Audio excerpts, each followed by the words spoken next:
നോമ്പുകാലം കൂടുതൽ അനുഗ്രഹപ്രദമാകാൻ ഭരണങ്ങാനം അൽഫോൻസ തീർത്ഥാടന കേന്ദ്രത്തിൽ നിന്ന് അന്തർദേശീയ വലിയ നോമ്പ് സന്ദേശം. വലിയ നോമ്പിലെ 50 ദിവസങ്ങളിലും യുവജനങ്ങൾ ഹൃദയത്തിൽ നിന്നും അനുഭവങ്ങളുടെ പശ്ചാത്തലത്തിൽ ആത്മീയ ചിന്തകൾ പങ്കുവയ്ക്കുന്ന ആത്മീയ സംരംഭത്തിനാണ് തുടക്കമായിരിക്കുന്നത്.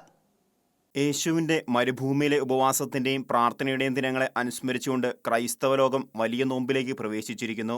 ഈ വർഷത്തെ നോമ്പ് ദിനങ്ങൾ കൂടുതൽ അനുഗ്രഹപ്രദമാക്കാൻ വിപുലമായ ഒരുക്കങ്ങളാണ് ഭരണങ്ങാനം അൽഫോൻസ തീർത്ഥാടന കേന്ദ്രത്തിൽ സജ്ജമായിരിക്കുന്നത്. വിശുദ്ധ അൽഫോൻസ തീർത്ഥാടന കേന്ദ്രത്തിന്റെ ആഭിമുഖ്യത്തിൽ മീഡിയ കമ്മീഷൻ പാലായുമായി സഹകരിച്ച് വലിയ നോമ്പിലെ 50 ദിവസങ്ങളിലും ആത്മീയ ചിന്തകൾ പങ്കുവയ്ക്കുന്നു. ഇംഗ്ലീഷിൽ നൽകുന്ന 5 മിനിറ്റിൽ താഴെയുള്ള ചിന്തകൾ കോർഡിനേറ്റ് ചെയ്യുന്നത് ചിക്കാഗോ രൂപതാംഗമായ ഫാദർ കെവിൻ മുണ്ടക്കലാണ്. അമേരിക്ക, കാനഡ, ഓസ്ട്രേലിയ, UK എന്നിവിടങ്ങളിൽ നിന്നുള്ള സീറോ മലബാർ യുവാക്കളാണ് ചിന്തകൾ പങ്കുവയ്ക്കുന്നത്. യുവജനങ്ങൾ ഹൃദയത്തിൽ നിന്നും അനുഭവങ്ങളുടെ പശ്ചാത്തലത്തിൽ നൽകുന്ന ഈ സന്ദേശങ്ങൾ എല്ലാ ദിവസവും വൈകുന്നേരം 6 മണിക്ക് സെന്റ് അൽഫോൻസ ഷ്രൈൻ യൂട്യൂബ് ചാനലിലും ഫേസ്ബുക്ക്, ഇൻസ്റ്റഗ്രാം പേജുകളിലും സംപ്രേഷണം ചെയ്യുന്നു. വലിയ നോമ്പിലെ വിവിധ പ്രോഗ്രാമുകൾക്ക് shrine rector father Augustine Palakkaparambil, vice റക്ടറായ father Antony Thonakkara, father Joseph Ambatt, administrator father Gervasis Anithottam എന്നിവർ നേതൃത്വം നൽകുന്നു.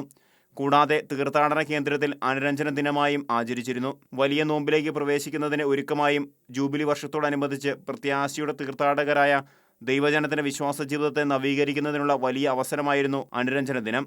ചരിത്രപ്രസിദ്ധമായ വിശുദ്ധ അൽഫോൻസാമയുടെ തീർത്ഥാടന കേന്ദ്രത്തിൽ രാവിലെ 5:30 മുതൽ വൈകുന്നേരം 8:30 വരെ തുടർച്ചയായി വിശുദ്ധ കുമ്പസാരം എന്ന കൂദാശ സ്വീകരിക്കുന്നതിനുള്ള സൗകര്യം ഒരുക്കിയിരിക്കുന്നത് ഈ ജൂബിലി വർഷത്തോടനുബന്ധിച്ചുള്ള പരിശുദ്ധ പിതാവിന്റെ ആഹ്വാനപ്രകാരമാണെന്ന് തീർത്ഥാടന കേന്ദ്രം റക്ടർ അറിയിച്ചു.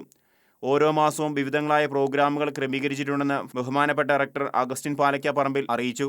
തീർത്ഥാടന കേന്ദ്രത്തിൽ എല്ലാ ദിവസവും കുമ്പസാരത്തിനുള്ള സൗകര്യം ഏർപ്പെടുത്തിയതിനു പുറമെയാണ് അനുരഞ്ജന ദിനം പ്രത്യേകമായി ആചരിച്ചത്.